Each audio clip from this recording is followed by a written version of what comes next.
জীবন মানেই তো অনেক কিছু ত্যাগ, অনেক কিছুর মুখ বুজে সহ্য করতে হয়। হাঁটুর বয়সী পাড়াতো বোন হবে, তো পড়াশোনার চলাকালীন হয়তো প্রেম সবার জীবনে আসে আর আসবেই, এটাই স্বাভাবিক। তো আমিও কাজবশত জলপাইগুড়ি যাচ্ছিলাম, তো সেই পাড়াতো বোন তার বয়ফ্রেন্ডকে নিয়ে বইটি দেখে হল থেকে বের হলো। তারপরের দিন সেই বোনের সাথে আমার দেখা হলো, বাড়ি প্রায় পাশাপাশি আমার দোকানে।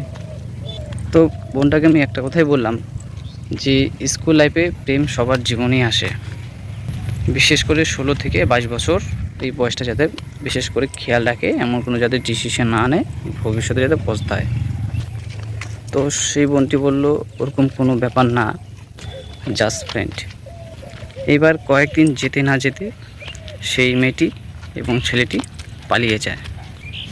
মোটামুটি 6 মাস সংসার করছিল ছেলে এবং মেয়ে দুজনেই।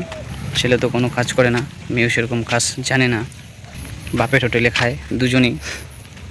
এবার একটা মেয়ে স্বাভাবিক বিয়ের পরে যদি শ্বশুর বাড়িতে যায় এবং যদি কাজ না করে, তো স্বাভাবিক সেখানে তো বকাঝকা করবেই।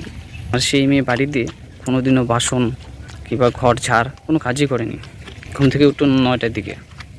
একটা বিবাহিত জীবন এবং একটা নতুন পরিবার, প্রত্যেকটা মানুষকে চেনা অনেকটা কঠিন, অনেকটা সময় লাগে। সেটা ছেলে হোক কিংবা মেয়ে হোক, কাউকে কোনোদিন বসিয়ে খাওয়ানো কোনো বাপের পক্ষে সম্ভব না কিংবা মার পক্ষে সম্ভব না। তাকে টুকটাক কাজ করতেই হবে, এটাই স্বাভাবিক।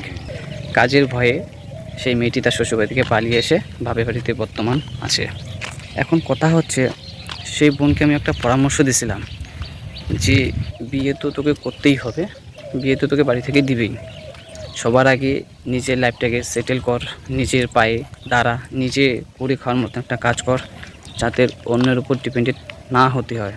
তখন সেই মেয়েটি আমাকে বলল যে ওসব নিয়ে দাদা তোমাকে ভাবতে হবে না। এখন কথা হচ্ছে, বাবা কিংবা মা সেটা তো সারা জীবন বেঁচে থাকবে না, দাদা কিংবা বৌদি কয়দিন দেখবে, বাকি জীবনটা কিভাবে কাটাবে। মেয়েটা বলে আর ওই ছেলের পরিবারে যাবে না, ওর সাথে সংসার করবে না। একটা জিনিসকে, একটা মেয়েকে যখন বাড়ি থেকে ওর বাবা, ওর মা, ওর দাদা যখন বকাঝকা করে বা গালাগালি দেয় কিংবা মার দেয়, তখন সেটা হয় শাসন। সেই একই কথা যদি শ্বশুরবাড়ির লোক বলে কিংবা শ্বশুর শাশুড়ি দু একটা কথা বলে, তখন সেটা হয় অত্যাচার। দু একটা কথা বলা মানে কি অত্যাচার হয়? জীবন মানে তো অনেক কিছু ত্যাগ, অনেক কিছুর মুখ বুজে সহ্য করতে হয়।